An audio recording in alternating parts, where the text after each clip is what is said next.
오늘 은혜 받으실 요한복음 8장의 말씀은 요한복음 7장에서 예수님에 대한 논쟁이나 8장에서 예수님을 시험하는 거나 똑같이 강자와 약자의 그 두 부류의 사람들이 등장을 해요. 7장에서는 유대교 주대자들과 강생 바리새인들 그리고 그들의 하인, 그리고 8장에서는 강자와 약자 가운데 서기관들과 또 바리새인들 그리고 간음을 하다 붙잡힌 한 여인이 등장을 해요. 구약시대나 예수님의 시대에는 어린이나 여자는 인구수의 숫자를 넣지 않았어요. 개수에서 다 뺐습니다. 그만큼 여자는, 어린이는 약자이기 때문에 그래요. 오늘 본문은 남자 없이 여자 혼자 간음을 할 수 있는가? 이 문제와 간음한 여인에 대한 죄의 정죄는 반드시 죽여야만 했어요. 돌로 쳐서 죽여야 되는 것이 법이었습니다. 그러나 예수님의 그 지혜로운 판결로 죽음에서 다시 살아나게 한 그 예수님의 공의와 예수님의 그 사랑의 이로를 하시는 말씀이 있어요. 특별히 서기관들은 율법을 연구하는 사람들이에요. 그래서 오늘날 신학교의 총장급에 해당하는, 그래서 석자 교수 이상의 율법 학자들이에요. 율법을 다스리고 법을 새롭게 만들어낸 사람들이 서기관들입니다. 바리새인들 또한 열심 가라면, 두 번째 가라면 서운할 정도로 아주 열심 분자죠. 이렇게 힘 있는 서기관들과 바리새인들이 힘이 없는 여자만 간음을 했다고 잡아온 것이에요. 이럴 때 솔로몬 왕의 그 지혜로 판결하는 것처럼 오늘 본문에서도 예수님의 지혜로 판결하는 말씀이 나와요. 그래서 오늘 본문에서 말씀하는 위로, 컴포트, 위로라는 제목으로 은혜신 예수 그리스도를 함께 증거하도록 하겠습니다. 저 여러분들 한 분 한 분 우리 모두에게 우리 주님이신 예수님의 그 은혜와 위로의 사랑을 받으시기를 축원합니다. 이제 날씨도 추워져 가고 저 해는 짧고 밤은 길고 이렇게 모든 것이 다 이제 오므라들어가고 쭈그러져가는 이 시기에 하나님의 위로와 따뜻한 성령의 그 불이 같은 게 있어야 이 추워지는 날씨를 이길 수가 있어요. 그러므로 우리 일상의 모든 일위에도 한절기 날씨에도 주님의 위로와 사랑이 함께 하시기를 축원합니다. 저처럼 오늘 예수님이 성전에 다시 오셔서 가르치신다라고 말씀을 했어요. 이제 초막절 행사가 이제 끝나고 모든 이제 순례객들이 이제 떠나가고 예수님도 이제 갈릴리로 가셔야 되는데 그 8일째 된 날 성회를 마치고 예수님은 이제 감람산에 올라가시고 또 아직 그 디아스포라 유대인들은 이제 성전을 벗어나지 못하고 또 이렇게 모여 있는 것이에요. 그래서 예수님은 오늘 보면 1절에 예수는 감람산으로 가시다 아침에 다시 성전으로 들어오시니 백성들이 다 나오는지라. 떠난 사람은 떠났겠지만 가지 않은 사람들은 다시 성전으로 들어왔다는 얘기죠. 그래서 예수님이 앉으사 저희를 가르치셨다라고 말씀하고 있습니다. 감람산은 예루살렘 성전에서 한 3, 4km 눈에 보여요. 아주 가깝습니다. 떨어진 곳에 있는데 예수님이 이게 성전에 머무시다가 해가 지자 감람산을 기도하러 가시죠. 그리고 다시 아침 일찍 성전으로 오셔서 예루살렘 그 초막절 행사로 예루살렘에 왔던 그 많은 그 디아스포라 그 유대인들에게 다시 복음을 가르치고 있어요. 지금도 감람산에는 감람나무라고 하죠. 이게 이제 종려나무라기도 하고 영어로는 올리브 나무라고 하는데 이런 나무들이 감람산에 많이 있어요. 자연산으로 이렇게 막 이렇게 식재하지 않고 사람이 심지 않고 자연적으로 이렇게 나 있는 나무들이 많이 있더라고요. 그래서 감람나무가 얼마나 오래됐는지 수천 년이 되는 그런 나무들이 몇 그루가 있는 걸 봤어요. 아무튼 성전에서 예배를 드리고 감람산에서 기도하기는 딱 좋은 위치에 있어요. 멀지도 않고 바로 보이기 때문에. 예루살렘은 해발 한 400m 정도 되는 아주 상당히 높은 곳이죠. 사해라고 하는 바다는 400m 낮은 곳에 있고 그렇기 때문에 낮은 데서 또 이렇게 그러니까 엄청난 높이예요. 그러니까 한 800m 이상 높은 곳입니다. 그런데 감람산은 그보다 한 7, 80m 더 높다고 그래요. 그래서 감람산에 올라가서 보면 모리아산이라고 하는 예루살렘 성전이 아래로 보여요. 그래서 너무나 기도하기가 좋은 곳입니다. 우리나라의 그 서초동에 있는 사랑의 교회도 여기 청계산의 기도원에 바로 올라가서 해마다 그 8월 중순의 주일날 오후에 연중 행사로 산상 기도회를 한다는 얘기를 보고 듣고 있어요. 이렇게 예수님은 습관을 쫓아서 감람산에 기도하러 가신다고 복음서는 말씀을 주고 있어요. 우리도 이렇게 매 주일마다 예배를 드리시는 습관처럼 저와 여러분들께서 기도하시는 습관, 또 성경을 읽는 습관, 찬양을 하시는 습관들이 길러져야 우리의 믿음이 더욱더 왕성해지고 또 이렇게 성숙해져 갈 줄로 믿습니다. 그래서 우리가 괴로울 때 기도를 하는 것이고 즐거울 때 찬양을 하는 거예요. 그래서 이 찬양과 기도는 자동차의 그 엑셀레터와 브레이크가 같이 가는 거예요. 늘 가는 겁니다. 기도와 찬양은 곡조가 있는 찬양이라고 하지만 기도와 찬양은 같이 가는 거예요. 좋은 습관에 대해서 예수님은 말씀을 하세요. 마태복음 7장 16절에 19절에 그의 열매로 그들을 아신다는 거예요. 열매를 보고 그들의 형편 처지를 아신다는 얘기죠. 가시나무에서 포도를 또는 엉겅퀴 나무에서 무화과를 따겠느냐. 이와 같이 좋은 나무마다 아름다운 열매를 맺고 못된 나무마다 나쁜 열매를 맺는다는 얘기죠. 좋은 나무가 나쁜 열매를 맺을 수 없고 못된 나무가 아름다운 열매를 맺을 수 없다. 아름다운 열매를 맺지 못한 나무는 나무마다 찢겨서 불에 던져진다. 좋은 습관이 좋은 열매를 맺고 나쁜 습관이 나쁜 열매를 맺는다. 그러므로 우리는 늘 찬양하고 늘 기도하고 말씀을 읽고 말씀대로 살아가려는 이런 좋은 습관을 길러야 한다라고 예수님 말씀하고 있어요. 쇠살버릇 몇 살까지 간다고 했죠? 쇠살버릇 80 간다고 했잖아요. 6살까지 간다고. 기도하는 습관, 성경 읽는 습관, 찬양하는 습관은 우리의 마음을 이렇게 믿음으로 이렇게 잘 다져가야 될 줄로 믿습니다. 미국의 역대 대통령 가운데 가장 장수를 누리고 있는 대통령 한 분이 계시는데 그분이 바로 지미 카터 대통령이세요. 지금 10월 달인데 지난 10월 1일 날이 100세 되는 생일이었다고 그래요. 카터 전 대통령에는 아주 좋은 습관이 있어요. 대통령 선거 유세 기간에 미국이 전 지역이 50개 스테이트 주로 돼 있어요. 그래서 유세를 하게 되면 다 이렇게 돌면서 유세를 하는데 그 먼 곳에서 유세를 하더라도 어김없이 주일만 되면 자기가 소속하고 있는 조지아주에 있는 자기가 나가 있는 본교회로 예배를 드리러 가는 거예요. 근데 본교회에서 주일학교 교사 직분으로 그 교사의 사명을 감당한다는 얘기죠. 선거를 하다 유세를 하다 보면 큰 교회도 만날 것이고 더 많은 유권자를 만나서 가서 유세를 해서 더 많은 표를 얻기를 원하겠지만 그 자기가 출석하는 교회 주일학교 학생 해봐야 20명, 많으면 30명 정도 그 학생들에게 그 먼 길을 가서 교사의 직분을 감당하는 그러한 좋은 습관을 가지고 있었다고. 그래서 대통령에 당선이 돼서 백악관 들어가기 전에나 백악관에서 있을 때는 할 수 없이 못 나왔지만 백악관은 이제 끝나고 대통령 임기 끝나고 다시 퇴임해서도 이 교사 직분을 감당하는 그런 좋은 습관을 가지고 있다라는 이야기가 전해지고 있습니다. 그래서 이렇게 우리의 믿음도 습관이에요. 습관. 기분이 좋고 마음이 좋으면 와서 예배드리고 몸도 꾸리하고 그냥 날씨도 좋고 그러니까 밭으로 가자 산으로 가자 이렇게 한 사람 이건 습관이 아닌 거예요. 믿음은 습관이 된 성도만이 우리 주님이 가셨던 그 십자가의 길을 가게 할 수 있어요. 우리가 십자가의 길을 가야 예수 그리스도를 믿어야 구원하신다는 조건입니다. 두 번째로 서기관들과 바리새인들이 예수님을 시험을 한다라고 말씀하셨어요. 오늘 본문 3절에서 6절 중반절까지 제가 읽겠습니다. 서기관들과 바리새인들이 간음 중에 잡혀온 여자를 끌고 와서 가운데 세우고 예수께 말하되 선생이여 이 여자를 간음하다가 현장에서 잡혔나이다. 이 여자가 간음하다가 현장에서 잡혔나이다. 모세는 율법에 이런 여자를 돌로 치라고 명하였거니와 선생은 어떻게 말하겠나이까. 저희가 이렇게 말하면 고소할 조건을 얻고자 하여 예수를 시험함이라 말씀하고 있습니다. 오늘 말씀에 예수님은 보통 때와 같이 습관을 따라서 기도하시고 성전에 가셔서 말씀을 가르치고 있어요.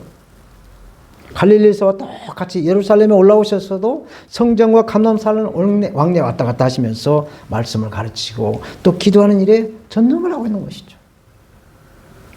그런데 서기관들은 바리새인들이 간음한 여인을 붙잡아서 예수님께 와요.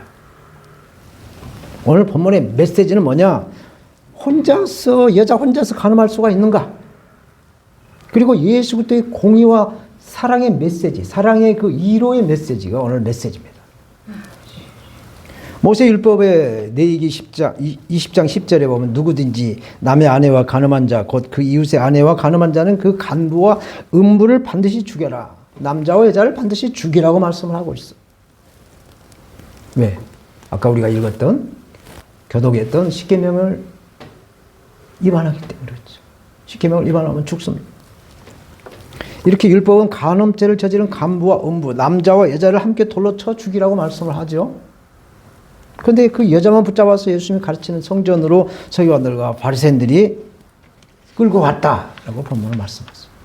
그 이유는 예수님을 시기를 해서 죽이려고 한 것이었다라고 그래요. 7장은 유대교 지도자들과 바리새인들이, 오늘 본문 8장에는 서기관들과 또 바리새인들이 예수님을 시험해서 죽이러 가는 거예요. 그러니까 바리새인은 어디 가나 끼어요. 이건 무슨 얘기냐? 바리새인들은 열심히 하면 두 번째 가면 서운할 정도. 그래서 어딜 가나 열심히 있는 사람들이 위험하다는 얘기예요. 그래서 성령으로 거듭나지 않고 변화되지 않는다면은 이 바리새인 쪽으로 이렇게 가는 거예요. 예수님은 당시 기득권층으로부터 이미 눈밖에 난 존재가 되어버렸어. 반드시 죽이려고 하는 그러한 낙인을 찍어놨던 얘기죠. 그래서 호시탐탐 예수님을 죽일 모의를 하고 있어. 어떻게 하면 유대인들이 유대인으로 오신 예수님을 그리스도로 인정하지 않고 그냥 죽이려고 안달이 나서 건수를 찾고 있는 것이죠. 모세는 율법에서 간음한 여인을 돌로 치라고 했는데 여기 간음한 여인을 잡아왔습니다. 예수 선생이요, 어떻게 하겠습니까? 라고 묻는 거죠. 사랑하는 여러분, 이 구약 성경의 율법은 그냥 율법으로 끝나지 않습니다. 이 구약의 율법이 신약 성경의 복음의 뼈대를 이루는 중요한 요소예요. 율법을 무시한 복음은 힘이 없어요. 요즘같이 날씨가 아침 저녁 추울 때 100% 감기 들립니다. 건강하지 않으면 바로 감기 와요.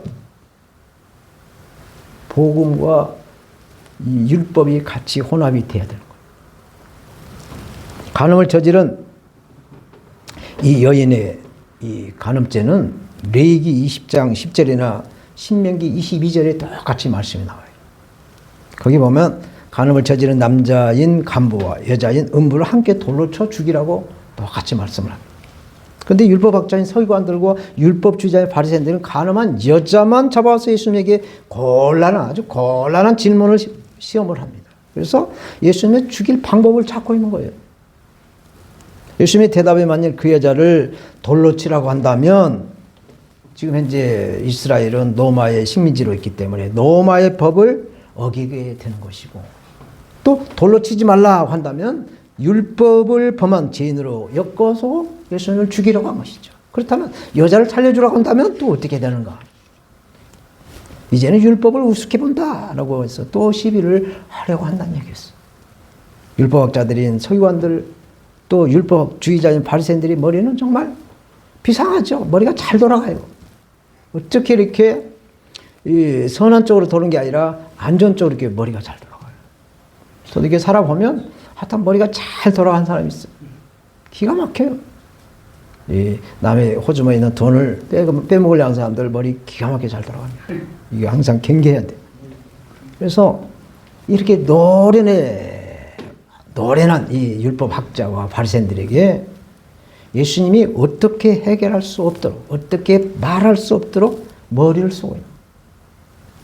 예수님이 이러지도 저러지도 못하게 딜레마로 고소할 조건을 잡고자 예수님을 시험한 것이다. 오늘 본문은 친절하게 또 말씀을 하고 있어요. 하나님 여러분, 이러할 때 우리는 어떻게 해야 되는가? 오늘 본문을 통해서 이렇게 빼지도 못하고 박지도 못하고 왔다 갔다 하지도 못할 때 어떻게 해야 되느냐는 것을 퀘션으로 주고 있어요. 이럴 때 우리는 기도를 해야 될 줄 믿습니다. 아멘. 우리의 습관대로 기도를 해야 돼. 기도를 하게 되면 마음에 여유가 있어요. 마음이 조급하고 마음이 불안하면 사기를 만나게 돼 있어요. 사기꾼을 만나게 돼 있습니다. 항상 불안하면 사기꾼이 와. 그래서 그냥 훅 하고 이번에 건수 잡았다 했지만 그게 건수가 좋은 것이 아니라 안 좋은 쪽으로 가게 돼 있어요. 마음이 불안하면 항상 그러한 그 파리가 날아들어요. 마음을 다잡을 수 있도록 기도를 해요. 기도를 하게 되면 마음이 담담해져요. 죽으면 죽으리라. 담담해져요. 이것이 하나님 주신 응답이에요. 우리가 기도를 해서 그것을 뭐 돌파구를 풀어내는 방법이 하나님 주시는 것이 아니라 마음을 추스릴 수 있다. 마음을 담담하게 하시 하나님의 응답이에요. 왜? 잠언서 4장 23절에 무릇 지킬 만큼보다 더욱 네 마음을 지켜라. 생명의 근원이 마음에서 난다고 거예요. 이 마음을 지키고 있으면 모든 것이 다 풀어져요. 모든 것이 다 해결이 된다는 것이죠. 그러므로 우리는 기도함으로 우리의 마음을, 우리의 믿음을 지켜야 될 줄 믿습니다. 이제 마지막으로 예수님의 지혜를 말씀합니다. 지혜를 예수님 말씀하신다는 것이죠. 사랑하는 여러분, 우리가 가지고 있는 성경에 구약과 신약이 나눠져 있어요. 구약이 총 몇 권이냐? 39권으로 되어 있어요. 창세기부터 시작해서 말라기까지. 그리고 신약은 마태복음부터 요한계시까지 27권으로 되어 있어요. 그래서 66권의 성경이 같아요. 다 연결이 되어 있어요. 연결이. 구약 따로 신약 따로가 아닙니다. 구약과 신약이 같이 짝으로 이루어지고 있어요. 우리가 상의가 입으면 하의도 입어야 된 것처럼 상하의가 구약과 신약이라고 하면 돼요. 그래서 서로 연결되어 있기 때문에 우리가 이것을 이해를 해야 돼요. 솔로몬 왕은 이스라엘 3대 왕이죠. 이스라엘 백성들이 계속 왕이 없이 사사들로만 이렇게 정치를 해나가니까 하나님께 왕 달라고 막 간청을 하니까 하나님께서 왕을 줬죠. 사무엘 왕으로부터 다윗으로부터 이제 솔로몬이 이제 3대 왕이 됐죠. 근데 솔로몬은 왕의 서열에서 상당히 거리가 있었어요. 다윗은 아내가 여럿이 있어가지고 그 아내들마다 난 아들들이 굉장한 아들들이 많이 있었어요. 그러나 이 솔로몬 왕은 밧세바로부터 낳았기 때문에 한참 뒤에 서열이 낮은 나이도 어린 그런 입장이 있기 때문에 왕의 서열을 받기는 상당히 멀리 있었어요. 그런데 하나님의 은혜로 솔로몬이 왕에 등극을 하죠. 그래서 이 솔로몬은 이제 하나님께 감사해서 1,000번이나 되는 그런 큰 제물을 하나님께 바치면서 이제 산당에서 하나님께 기도를 하고 예배를 드립니다. 제사를 드리는 거예요. 그래서 그날 밤에 하나님께서 꿈을 줘요. 솔로몬 왕에게 꿈을 줘요. 솔로몬아, 네가 원하는 것이 뭐냐? 그래서 하나님 감동을 받기 때문에 1,000번째 그 어마어마한 제물로 하나님께 제사를 드리니까 하나님께서 솔로몬을 떠보려고 하는 건지 감동해서 뭘 주고 싶어서 했는지 솔로몬아, 꿈에 네가 원하는 건 뭐냐? 그랬을 때 솔로몬이 뭘 달라고 했어? 지혜를 달라고 했잖아. 지혜를 달라고 말을 하죠. 이 말씀이 열왕기상 3장 11절에 12절에 말씀을 해요. 이에 하나님이 솔로몬에게 이르시되 내가 이것을 구하도다. 지혜를 구하도다. 자기를 위하여 장수하기를 구하지도 아니하며 자기의 원수의 생명을 멸하기도 구하지 아니하고 오직 송사를 듣고 분별하는 지혜를 구하였으니 내가 내 말대로 하여 내게 지혜롭고 총명한 마음을 주노니 내 앞에서도 너와 같은 자가 없었거니와 네 뒤에도 너와 같은 자가 일어남이 없으리라. 하나님 감동을 받더라고요. 그래서 지혜를 주면서 그 지혜에 엄청난 물질의 축복과 영화로운 복을 주시게 되죠. 그 후에 이제 솔로몬은 하나님의 이제 지혜를 받고 두 여인의 소송을 맡아서 재판을 하게 됐죠. 재판을 하는데 이 두 여인이 어느 날 아이를 하나씩 낳았어요. 하나 낳았는데 한 여인이 갑자기 아이를 죽였어요. 잠을 자다가 아기가 뱃속 몸을 깔려서 죽었는지 하여튼 어떻게 다 죽었어요. 한 여인이 죽으니까 살아있는 그 아기가 내 아기다 하면서 접근 내 거라고 하면서 요즘같이 뭐 DNA 뭐 이런 게 다 조사가 나오지만 예전에 그런 게 없어서 그런지 몰라도 저 사내기가 내 아기라고 생떼를 쓰면서 싸움이 나고 이게 소송이 붙었어요. 결국 이제 왕에게 판결을 받으러 가게 됩니다. 솔로몬은 두 여인의 말을 들어요. 죽어있는 그 여인의 말, 또 살아있는 그 여인의 말을 듣습니다. 다 듣고는 이제 솔로몬이 어떻게 할 수가 없으니까 그러면 아기를 반으로 똑같이 잘라가지고 둘이 너나 가져라. 그랬단 말이죠.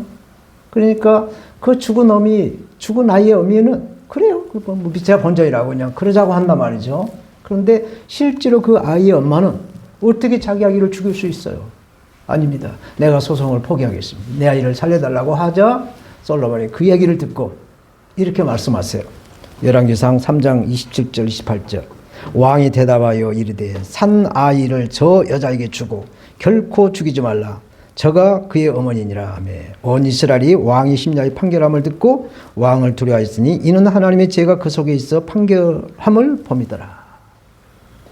이래서 오늘 본문의 이 말씀과 솔로몬의 그 재판의 그 지혜의 말씀이 똑같은 하늘의 지혜, 하나님의 지혜를 말씀하고 있다는 얘기예요.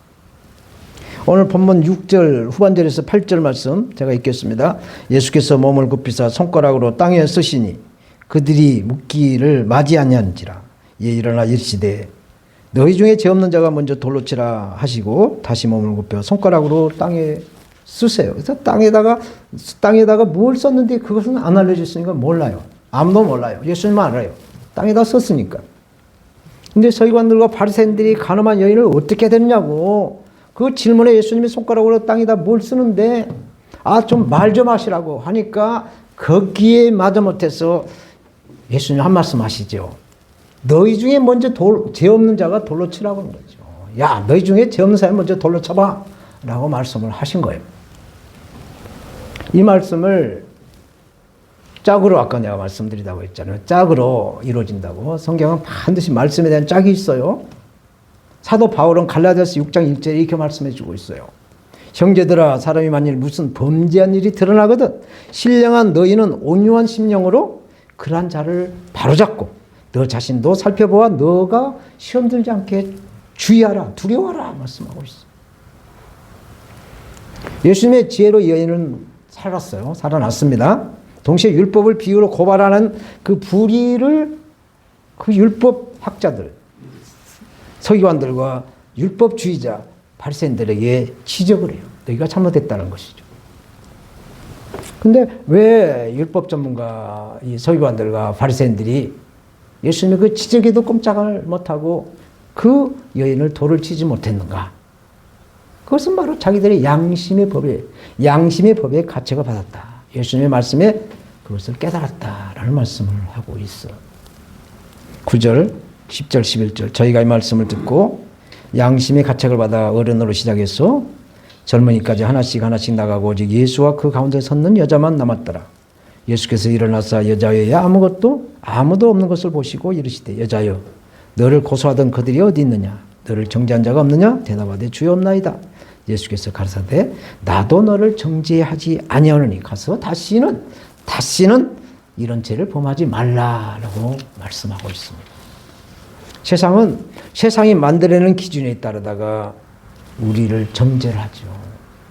세상 사람들은 정죄를 잘 않습니다. 그러나 교회를 다니고 예수 그리스도를 믿는 그리스도인들을 불신자들은 정죄를 해요. 교회 다닌 사람이 집사가 목사가 그럴 수 있느냐고 정죄를 합니다. 예수님은 우리를 정죄하지 않는다고 다시는 죄를 범하지 말라고 이 여인에게 이로의 말씀하셨어요. 이 여인에게만 말씀하는 게 아니라 바로 저와 여러분들에게도 이로의 말씀을 하고 계세요. 예수님은 회개하는 자에게 용서를 하시고 이로를 하시는 주님이시다라는 것을 말씀해 주고 있어요. 그래서 우리가 누구에게 애무한 소리 듣고 누구에게 모함을 들어도 거기에 휘말리지 않고 기도하시면서 우리를 챙겨가고 우리를 다스려가는 예수 그리스도의 사람들이 다 돼야 될 줄 믿습니다. 이제 말씀을 맺겠어요.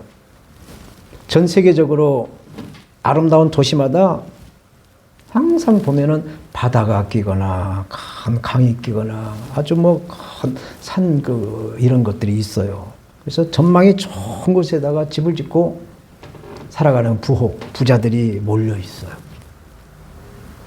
우리 곽 집사도 호주에 살고 있는데 세계의 미항이라는 시드니에 가서 봐도 그렇고 지금 살고 있는 브리즈번에 가봐도 그렇고 또 지중해를 끼고 있는 터키를 가봐도 그렇고 트르키라고 해요. 거기도 가봐도 미국을 가봐도 그렇고 이렇게 전망 좋은 바닷가나 이런 그곳에 집을 잘 지어놓고 살아가는 부자들이 쫙 있습니다. 우리나라도 한강을 비유로 해가지고 강남구 또 이렇게 강북 쪽에 있는 아파트가 다른 데 아파트보다 가격이 비싸다고 그래요. 그만큼 뷰가 좋고 또 이렇게 아름다운 곳에 부자들이 몰려 산다는 얘기죠. 근데 미국 캘리포니아는 굉장히 태평양의 그 뷰가 좋아요. 제가 가서 보니까 너무 좋아요. 미세먼지는 1도 없어요. 깨끗합니다. 1년을 입어도 옷이 그대로예요. 땀이 나면 몰라도 자동차 본넷 열어봐도 먼지가 하나도 없어요. 그만큼 미세먼지가 없을 만큼 아주 공기가 좋아요. 그래서 그 뷰에서 집을 짓고 살아야 되는데 이게 지진지대이기 때문에 언제 어느 때 지진이 나가지고 쓰나미로 그 집을 덮을지 모르는 그런 위험을 부담하고 있어요. 그래서 이 캘리포니아 부자들은 그 바닷가에 살면서 또 이렇게 해발 한 400~500m 이상 올라가는 고지대에다가 또 별장을 져놓고 사는 세컨하우스를 짓고 살아가는 그런 사람들이 많이 있는 걸 봤습니다. 이것은 뭐냐? 사람들은 불안을 견디지 못한다는 얘기예요. 불안하면 못 살아요. 우리가 마음이 불안하면 밥도 소화가 안 돼요. 소화가 되지 않습니다. 그러나 예수 믿는 그리스도인들은 이 불안을 견뎌내요. 왜? 기도하는 돌파구가 있기 때문에. 기도를 하면은 이 불안을 이길 수가 있어요. 성도가 성도답게 살 수 있는 능력은 바로 기도밖에 없어요. 그래서 시편 기자는 눈물을 흘리며 씨를 뿌린 자는 기쁨으로 그 단을 거둔다고 말씀하시죠. 눈물을 흘려가면서 기도한 자는 반드시 응답으로 하나님께 영광이 되고 풍요한 삶을 살아간다는 말씀을 하고 있는 것이죠. 오늘 본문은 간음죄를 지었다라고 해서 잡아온 여인을 통해 예수님을 시험하려고 하는 가진 자들의 형포를 지적하고 있습니다. 이 세상은 이렇게 가진 자와 없는 자의 사이에서 억울함을 당하고 있는 사람들이 많이 있습니다. 이런 사람들을 볼 때 어떻게 해야 되는가? 예수 그리스도를 믿는 성도로서 어떻게 해야 되는가? 그 방법을 찾으라고 오늘 본문은 말씀해주고 있어요. 같이 이쪽 편 들여서 아니면 이쪽 편을 들여서 편을 들어가면서 싸워야 될 것이 아니라는 것을 말씀합니다. 그 말씀을 빌립보서 2장 1절 4절 이렇게 하고 있어요. 그러므로 그리스도 안에 무슨 권면이나 사랑에 무슨 이로나 성령에 무슨 교제나 긍휼이나 자비가 있거든 마음을 같이하여 같은 사랑을 가지고 뜻을 합하여 한 마음을 품어 아무 일이든지 다툼이나 허용을 하지 말고 오직 겸손한 마음으로 각각 자기보다 남을 낮게 여기고 각각 자기 일을 돌아볼 뿐더러 또한 각각 다른 사람들의 일을 돌아봐 나의 기쁨을 충만하게 하라 말씀하고 있습니다. 중심을 잡으라는 얘기죠. 흔들리지 말라는 것입니다. 그래서 여호수아서는 좌로나 우로나 치우지 말고 중심을 잡으라는 얘기죠. 항상 십자가의 푯대를 바라보면서 중심을 잡으라는 얘기입니다. 나와 가까운 사람이라고 해서 내 편을 들리는 거 아닙니다. 나와 가깝지 않다고 해서 상대편을 들어주고 그런 것이 아니라 딱 중심을 잡고 마음을 다스리라는 말씀을 오늘 본문은 하고 있습니다. 그래서 겸손함으로 비판이나 정죄를 하지 않고 함께 즐기고 함께 울어주는 예수 그리스도의 사람들이 다 되될 줄 믿습니다. 하나님 아버지 감사합니다. 오늘 아버지 요한복음 8장에 간음하는 여인을 놓고 시험하는 율법학자 서기관들과 율법주의자 바리새인들과 그 여인을 놓고 예수님이 주시는 그 사랑의 메시지 나누게 해주셔서 감사합니다. 그냥 듣고 흘려보내는 것이 아니라 우리 삶 속에 적용할 수 있도록 성령님 도와주시옵소서. 아버지께서 함께하여 주실 것을 믿고 주 예수님의 이름으로 기도합니다. 아멘.